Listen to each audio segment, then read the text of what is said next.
This is the Lone Crater YouTube. We hope this video helps. In this video, I will explain how to replace a Cadillac CTS headlight lens. First, gather your tools, including a heat gun, Torx bits, and a flathead screwdriver. You'll also need your new lens and a high-quality sealant.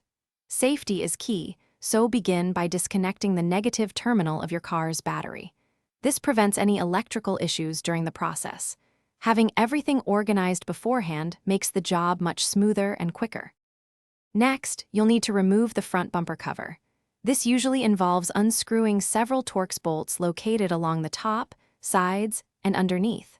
Once the bumper is loose, gently pull it away to access the headlight assembly. Then, carefully detach the headlight unit from its mounting points. Be sure to disconnect all electrical connectors from the back of the headlight. Take your time to avoid damaging any clips or wiring. Now for the lens replacement itself.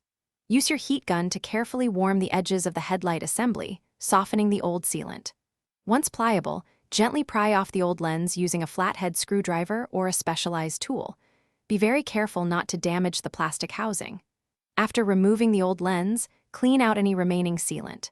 Then, apply a fresh, even bead of new sealant around the housing and firmly press the new lens into place. Finally, it's time for reassembly. Reconnect all electrical components to the headlight unit and carefully reattach the assembly to your vehicle. Then, reinstall the front bumper cover, securing all Torx bolts. It's crucial to allow the new sealant to cure completely, ideally for at least 24 hours, before driving or exposing it to moisture. This ensures a watertight seal. Don't forget to check the description for a link to Little Trees, Black Ice, and other great deals. Reconnect your car battery, and you're all set. Thanks for watching. Consider subscribing if we helped you.